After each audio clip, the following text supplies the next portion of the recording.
Kanchipuram Varamahalakshmi Silks, the Grand Banarasi Mela. First time ever in Hyderabad starting from November 1st.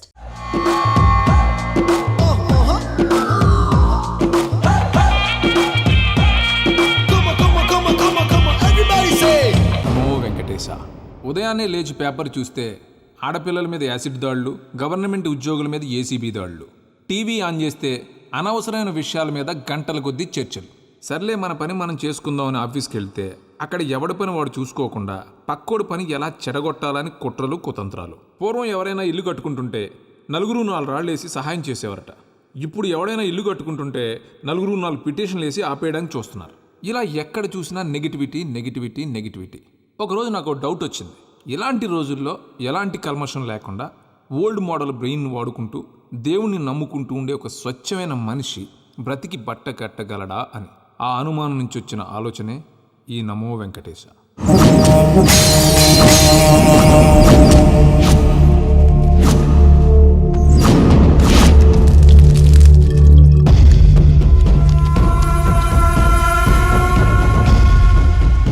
ఏంటి రామానుజం లెక్కలు చూడకుండా దిక్కులు చూస్తున్నావేంటి? చూడండి గురుగారు, ఆయిల్ పట్టిన అడవి పందిలా ఉన్నాడు. కోస్తే కర్నూలు మొత్తం సరిపోతాడు. వీడికి ఆ బంగారు బొమ్మ లాంటి పిల్లతో పెళ్ళంట. ఏం కాంబినేషన్ అండి ఇది? కాంబినేషన్స్ మనం ఫిక్స్ చేసుకుంటే సరిపోద్ది ఏంట్రా? ఆ పైవాడు ఫిక్స్ చేయొద్దు. ఏంటి చెప్తారు? అవతల వాళ్ళు పెళ్లికి ఏర్పాట్లు చేసుకుంటుంటే. ఓ అబ్బో, రామాయణంలో రావణాసురుడు కూడా సీతమ్మ వారిని తీసుకెళ్లి ఇంతకంటే బందోబస్తు ఏర్పాట్లు చేశాడు. చివరికి ఏమైంది? రాముడి చేతిలో తుక్కు తుక్కయ్యాడు. ఏవో పురాణాలు చెప్తూ ఉంటారు. సరే, ఈ యాంబియన్స్ కు తగ్గ రిఫరెన్స్ చెప్తాను. ఒక్కడి సినిమా చూసావు కదా? చూశాను. భూమికను పెళ్లి చేసుకోవడానికి ప్రకాష్ రాజు నానా పాపాలు చేశాడు. క్లైమాక్స్ లో ఏమైంది? మహేష్ బాబు చేతిలో బట్టి గరిచాడు. అయితే ఇప్పుడు ఏమంటారు?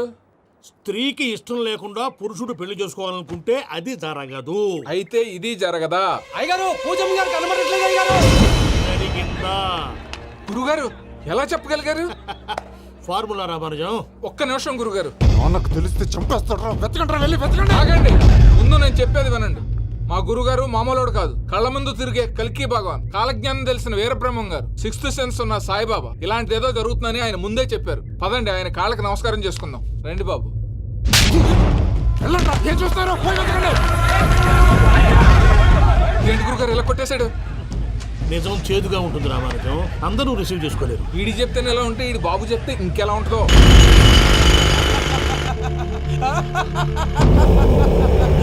చంగలరాయుడు, నీకు నచ్చిందల్లా కావాలంటే ఎట్టా కుదురుతాయా? నా క్వారీ నీకు నచ్చింది నిజమే, అందుకని దీన్ని నీకు అమ్మేయాలా? నువ్వు చెప్పేది ఎలా ఉందంటే నాకు నచ్చి నేను అమ్మమంటే నువ్వు అమ్ముతావా?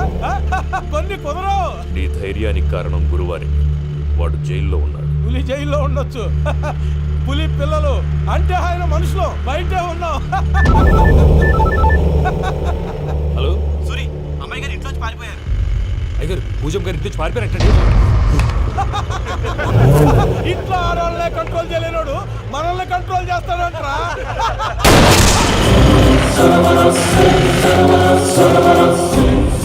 నవ్వుతూ బతకాలరా అంటారు. ఈ నవ్వుతూ చచ్చిపోయాడు.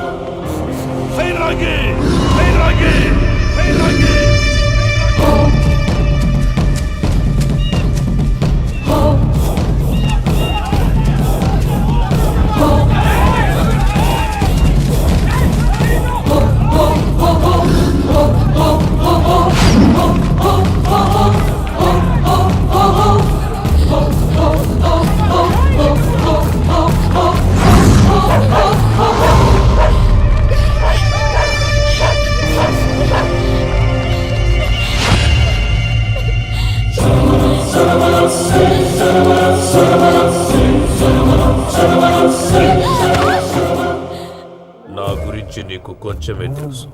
పూర్తిగా తెలుసుకోనీకే ట్రై చేయకు. నువ్వెంత ప్రయత్నించినా ఈడ నుంచి తప్పించుకోలేవు. నా కొడుకుతో నీ పెళ్లి జరగాల జరుగుతుంది. నా దేవుడు కూడా ఆపలేడు.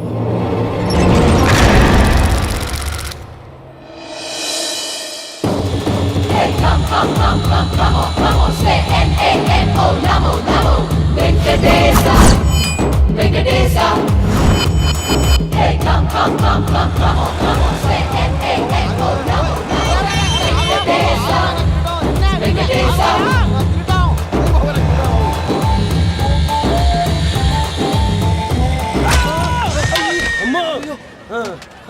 అమ్మో అయ్యో అయ్యో అయ్యో అమ్మో నీకేం కాలేదు కదా? ఒక్క నిమిషం బాబు, నా నడు సెట్ అయిపోయింది బాబు. సెట్ అయిపోయింది. నా నడు సెట్ అయిపోయింది. Thank you Babu, thank you Babu, thank you. ఇదిగో నీ కర్ర. నాకు రేటం పట్టిపోతావా? నా బండి మీద ఉంటే హెల్మెట్ అనుకున్నాను. మరి పారిపోతా నిన్ను చూసి ఎవరు పారిపోతారు? అదిగో వాళ్ళని చూసి.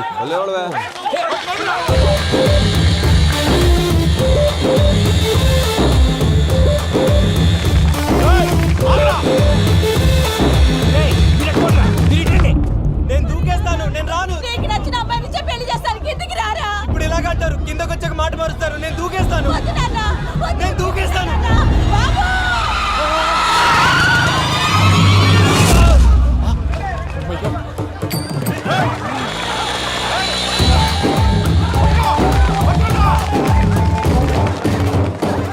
ఆగండి రాబాయ్, ఈడేంద్రా మలేషియా అన్న ఏరియాలో దూరిండు.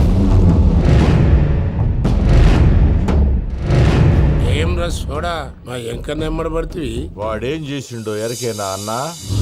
ఈ రోజు మన సోడా సాంబయ్య గారు ఎమ్మెల్యేగా పోటీ చేస్తున్నారంటే అది మనందరికీ గర్వకారణం.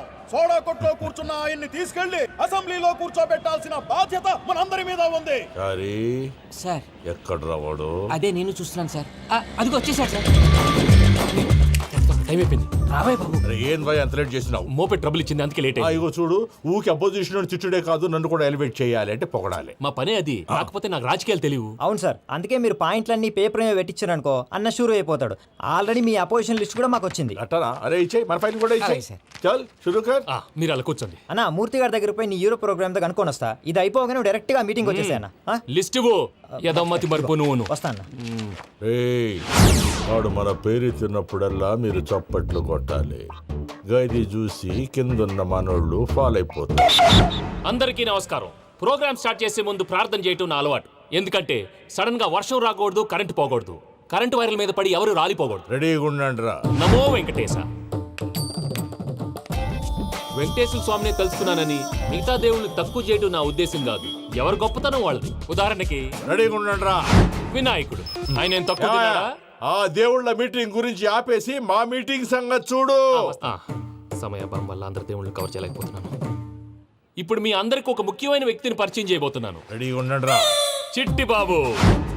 చూడ్డానికి పొట్టిగా ఉన్న చాలా గట్టివాడు. వీడు ఇప్పుడు ఒక వ్యక్తి గురించి కొన్ని నిజాలు చెప్పబోతున్నాడు. ఆ వ్యక్తి ఎవరో కాదు. రెడీగా ఉండండి రా. Is none other than soda Sambaiah. 5వ తారీఖు అంటే అది. అయ్యో బాబాయ్, ఫైల్ మారిపోయింది. భయ్య పరిస్థితి ఏంటో తిప్పు. చిట్టి బాబు, మన సోడా సాంబయ్య గురించి కొంచెం చెప్పు. ఆయన చాలా కింద నుంచి పైకెట్టాడు. చిన్నప్పుడు స్కూల్లో పక్కోడి బలిపాలు పెన్సిల్ దొబ్బేసేవాడు. అంటే శ్రీకృష్ణుడు టైప్ అనమాట. గివెందుకు చెప్పిస్తున్నాడు రా? లీడ్ తీసుకుంటున్నాడు. ఏదో ఉంటా సార్. చిన్నప్పుడు ఇలాంటి చిలి పనులు అందరూ చేస్తారు. వేరే ఏమన్నా చెప్పు. థియేటర్లో బ్లాక్ టికెట్లు అమ్ముకునేవాడు. చెప్పమంటావా? బ్లాక్ టికెట్లా? ఏంటి చిట్టు బాబు? దొంగ నోట్లు కూడా మార్చేవాడు. చెప్పాలి. దొంగ నోట్లా? ఏంటిలా నోరేళ్ళు పెట్టావు? అమ్మాయిలను దుబాయ్ షర్ట్లకు అమ్మేవాడు. ఆ విషయం కూడా చెప్పమంటావా? ఆవేశపడకండి, పబ్లిక్ ఏదో ఉంటది. చచ్చా, సోడా సాంబయ్య అలాంటి మనిషి కాదు. నా ఓటు ఆయనకే. వాడు ఓటేస్తే సర్వనాశనం అయిపోతాడు. ఇంత చెప్పాక కూడా బుద్ధిన వాడు ఎవడు వాడు ఓటేయడు. మరి? రాళ్ళేస్తాడు. ఏదో ఉంటా సార్. ఇదేంటి చిట్టు బాబు, ఆ మీటింగ్ లో పడాల్సిన రాళ్ళు ఇక్కడ పడుతుంది. సోడా సాంబయ్య ఉంటే చంపేస్తారు. జంప్.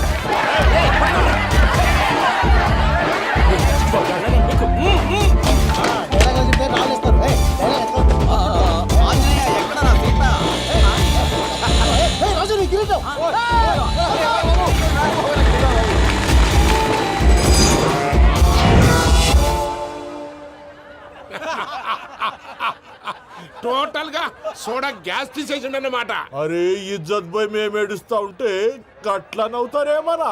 మా ఎంకన్నంటే ఎవడనుకున్నావురా? సాక్షాత్తు ఎంకట రమణమూర్తి. మరిగా సామె మా ఎంకరతోని నిజం చెప్పించిండు. అరే ఏమన్నా లాజిక్ మాట్లాడుతున్నావు? అరే అదగాడిని అప్పగించు, లేదంటే గాడిని ఎలా తీసుకెళ్లాలో మాకెరకనే. అయిపోయిండ్రా కథ. ఎంకరం తీసుకోపోతావు? తోలుకోపోతావే? నా ఎంకరం తోలుకోపోతావు? అరే కాబోయే ఎమ్మెల్యే కొడతావు. అరే నువ్వు ఎమ్మెల్యే అయితే నాకేంది? నా ఎంకరం అరే వాడు ఇద్దరు తీసుకున్నాక ఇచ్చతా నీకు ఇచ్చదేద్రా బస్సే బాస్ నీ లంగమతి ఎవరు ఊరుకో పెద్దమ్మా, ఇందులో ఆయన తప్పే ఉంది. బోల్ డబ్బులు పెట్టి మీటింగ్ పెట్టాడు, అది నా వల్ల అప్సెట్ అయింది, అందుకే నా వెంట పడ్డాడు. మీరు ఉండండి, అంతే అంతే, నువ్వు వెళ్ళండి వెళ్ళండి. వస్తానన్నా అన్న మనేశ్వర వస్తానన్నా. అక్క జర బీపీ తగ్గించుకోరా, నీ ఆరోగ్యం గురించి చెప్తున్నానక్క. మీరు వెళ్ళండి సార్. పెద్దమ్మా, అతను చెప్పింది నిజమే, నువ్వు కొంచెం బీపీ తగ్గించుకోవాలి. గట్లనే తక్కువ చేసుకుంటా. ఏంది భయ నారాయణ ఊరుకూరుకొని రమ్మంటివి? మన ఎంకరకి పెళ్లి గిట్లు ఏమైనా సెటిల్ అయిందా? వీడికి ఇంకా పెళ్ళి అవ్వదన్నా, అందుకే మేము ఇద్దరం కలిసి పుణ్యక్షేత్రాలకు పోదాం అనుకుంటున్నాం. ఆ విషయం నీతో చెబుదామని. ఏం మాటలు బాబాయ్? లేకపోతే ఏంట్రా, మీ నాన్న పోతూ పోతూ నిన్ను నా చేతిలో పెట్టిపోయాడు. ఇప్పుడు ఆ బాధ్యత పెద్ద బరువు అయిపోయింది. అరే ఇప్పుడు ఏమైందని ఎంకన్నను బంగారం లెక్క పెంచితివి. పెంచితే సరిపోతుందా? వీడికి 20 సంవత్సరాల వయసు వచ్చినప్పటి నుంచి సంబంధాలు చూస్తున్నాం. మొదట్లో వర్షాకాలంలో వర్షాలలాగా విపరీతంగా వచ్చాయి, తర్వాత ఎండాకాలంలో వర్షంలాగా అప్పుడప్పుడు వచ్చాయి. ఇప్పుడు కరువు వచ్చినట్టు అసలు రావడమే మానేసి. బాబాయ్, జీవితం తోట లాంటిది, అందులో మనం తోటకూర లాంటి వాళ్ళం. తోటకూరతో పప్పు చేసుకోవచ్చు, వేపుడు చేసుకోవచ్చు, అంతేగాని రసం సాంబార్ చేసుకోలేం కదా. సంబంధం గురించి మాట్లాడుతుంటే సంబంధం లేకుండా మాట్లాడతావేంట్రా? సంబంధం ఉంది పిన్ని, నా డ్రీమ్ గర్ల్ కనిపించే వరకు పెళ్లి చేసుకోవాలని చెప్పాను కదా. నా చిన్నప్పటి నుంచి ఏ మాట చెబుతున్నాడు. ఆ డ్రీమ్ గర్ల్ ఎక్కడుందో ఎలా తెలుస్తుంది? నాకు తెలుస్తుంది. తుఫాన్ వచ్చే ముందు హెచ్చరికలాగా ఆ అమ్మాయి ఎదురుపడినప్పుడు నాలో కొన్ని కదలికలు వస్తాయి. తను నా దగ్గరకు వస్తుంటే గాలిలో గులాబీ పూలు వాసన వస్తుంది. అంతెందుకు, ఆకాశంలో సూర్యుడు 1000 రెట్ల కాంతితో నా పక్కన నిలబడినట్టుంటుంది. సూర్యుడు పక్కన నుంచుంటే కనిపించేది అమ్మాయి కాదు, యముడు. నీ ఫ్రస్ట్రేషన్ నాకు అర్థమైంది. ఒక విధంగా పెళ్లి లేట్ అవడం మన మంచికే. మంచిగా? మరి ఇప్పుడు మన ఇంటికి వచ్చేది కోడిపిల్ల కాదు, ఆడపిల్ల. కోటి ఆశలతో వస్తుంది. అందుకే ఆమెకి ఏ ఇబ్బంది లేకుండా ఫ్లాట్ తో పాటు ఫర్నిచర్ కూడా కొన్నాను. రేపు నానో కారు కూడా వచ్చేస్తుంది. ఇప్పుడు నేను పెళ్లికి రెడీ. జస్ట్ నా డ్రీమ్ గర్ల్ కనపడమే లేటు.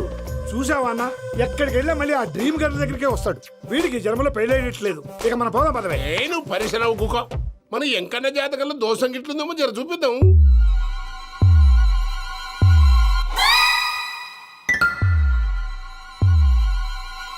ఏంది భయ పంతులు, గంట సంధి అద్దం పెట్టి ఓ చూస్తాంటివి? చూడటం లేదు మల్లేష్, వెతుకుతున్నాను.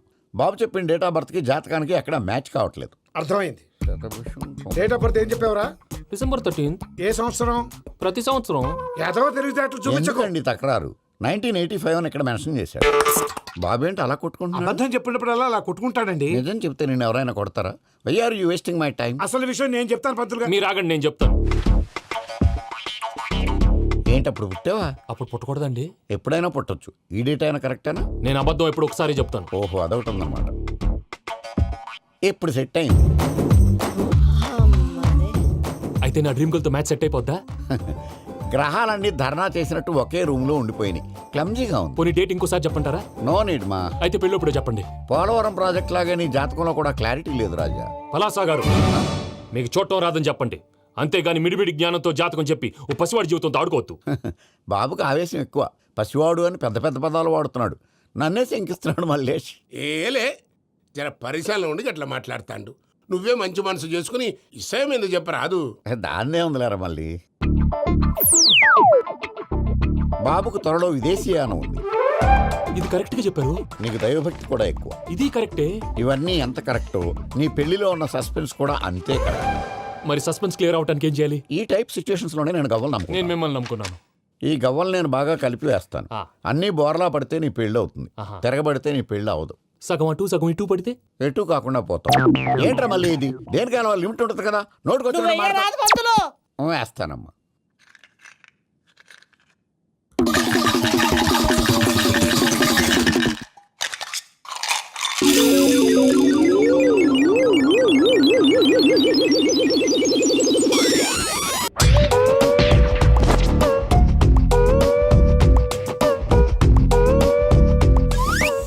పోదకూడదు బాబు. జాతకం మనం రాయకూడదు, ఉన్నది చదువుకోవాలి. దీని అర్థమైంది పంతులు గారు. మీవాడు కూడా ఈ గవ్వలాగే ఒంటరిగా మిగిలిపోవచ్చు.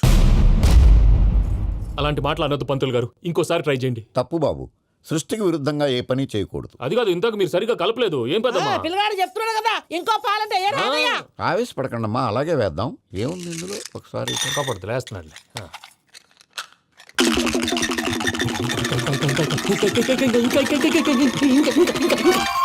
నువ్వు కల్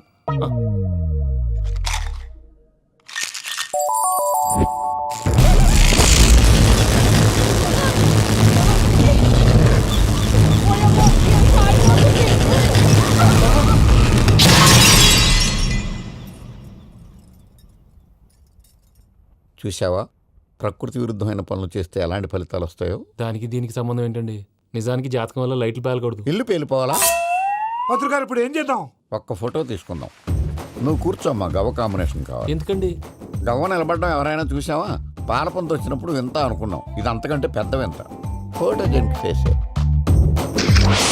ఇంక నువ్వు లేవచ్చు రమణ. త్వరలోనే ప్రపంచం అంతమైపోతుందని టీవీ 9లో చెప్తే నమ్మలేదు.